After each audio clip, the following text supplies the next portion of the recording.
Well, hi. Welcome to Coxnotes. Today is January the 15th of 2018. We're halfway through the month of January, and the year of 2018 hardly seems possible. And it's time for another segment of Coxnotes. I hope you're enjoying this so far. As I've said in the past, I don't intend on making Coxnotes a one subject effort. Over whatever period of time we have, I'm going to work on whatever whims I decide to work on.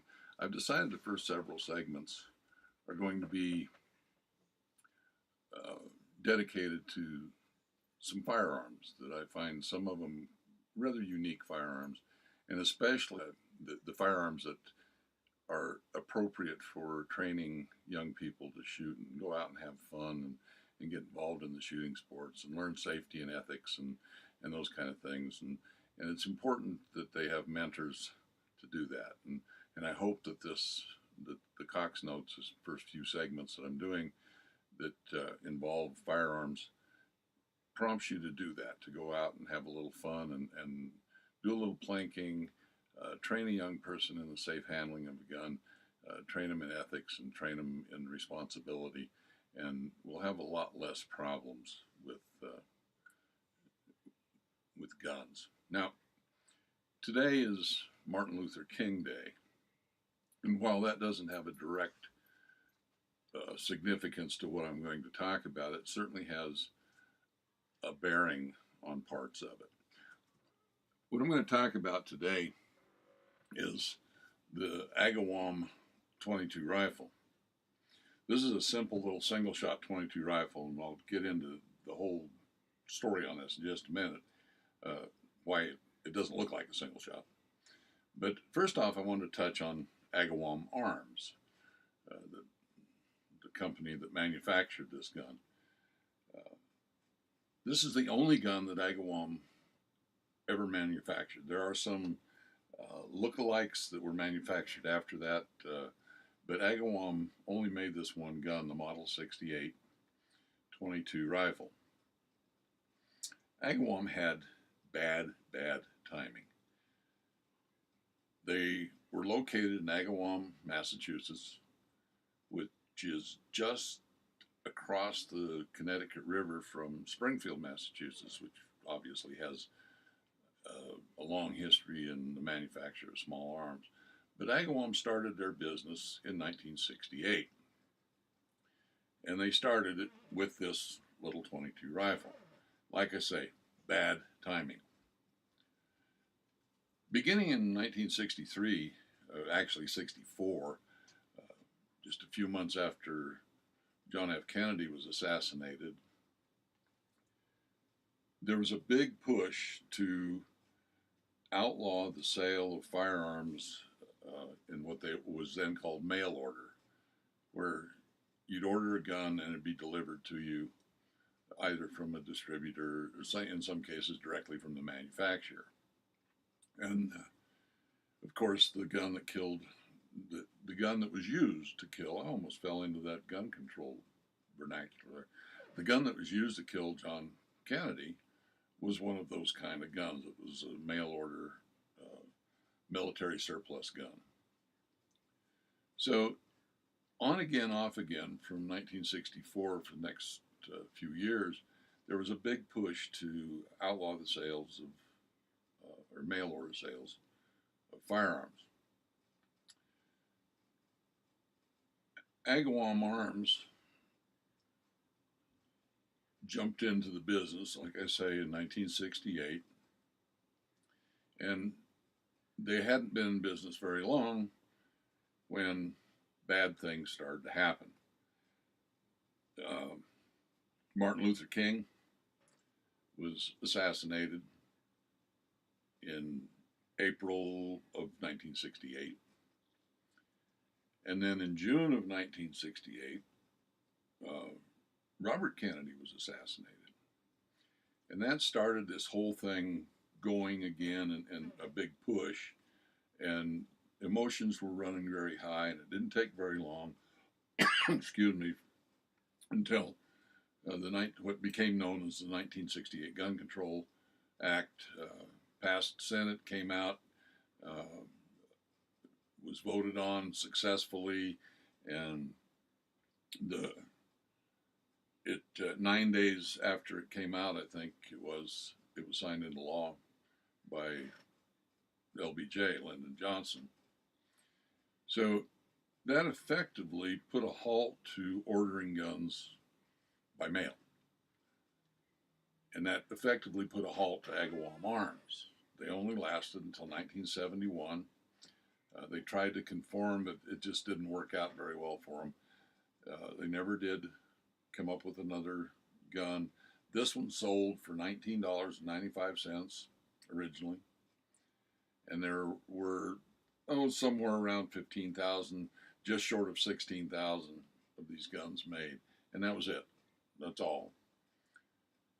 So, like I say, just bad timing on their part, but an interesting little firearm. So, to get back to it, it is a single shot.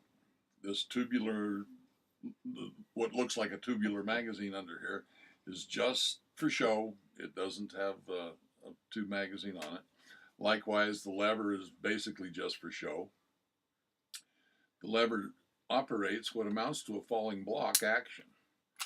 If you'll look in there, you'll see that as the lever's pulled down, a block falls down.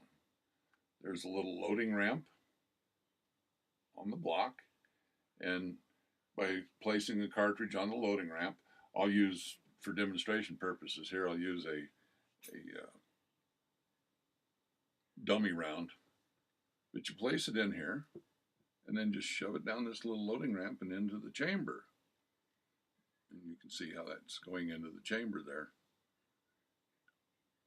Now, because this is not a metallic cartridge and there's not much for the ejector to grab hold of, this will not eject the dummy round. But after you have it in there, close the lever, it's still not ready to shoot. And that's kind of one of the good things about this gun. It's a real safe gun. It must be cocked before you can fire it.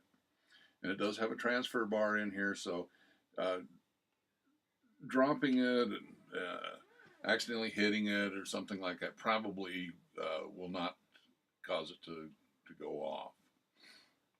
It does have that little transfer bar in there. I like this gun because it's simple. It's really simple. It's kind of rough made. It doesn't have a lot of polish to it. You can see that, the stock doesn't even fit real well. It can take a lot of work there to kind of get that to work down, and it's maybe one of them someday things. When I first acquired the gun, it had a piece of duct tape wrapped around it here. And that was because somebody didn't have enough sense to take the butt plate off and tighten the screw that holds the stock to the gun. The gun's a good kick-around gun. It's short.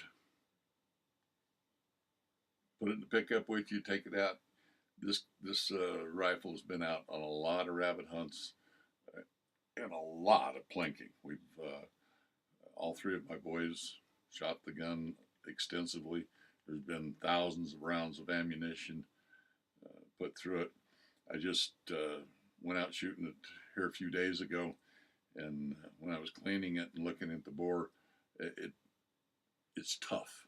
It's got a lot of good bore in it, and it's really easy to clean. It comes apart really easy if you want to take it completely down. There's just one pin to take out to get most of the action out. A couple more pins will release the lever and what have you. So it's very easy to clean and very easy to take care of. And it is one of those safe guns. Good little training rifle. So that's what it is on the Agawam arms and the Agawam 22 rifle. These are not huge collector's items. You can still buy one for $100 or so, probably, if you can find them. Like I said, there's only 16,000 of them made, or less than 16,000. But you can still find one of them around here now and then, and not expensive. A little bit more than the 1995 they were originally marketed at. So that's the way it is. And that's the end of Coxnotes for this segment. Please subscribe to and keep checking back. I'm not trying to make really fantastic professional videos on this. In a lot of cases, I'm just expressing my opinion. I'm not endorsing any product. If somebody gets to that and they want to pay me copious amounts of money to endorse their product, then we'll talk. There's no doubt about that. But right now, the things you see on here, unless I say otherwise, strictly my opinion. And my opinion is that it's a good thing to get young people involved in the shooting sports. And the best way to do that is with some simple little .22 rifle. Go out and do a little plinking, learn some safety, learn some ethics, and go out and have fun. So until next time, this is Coxnotes. See you later.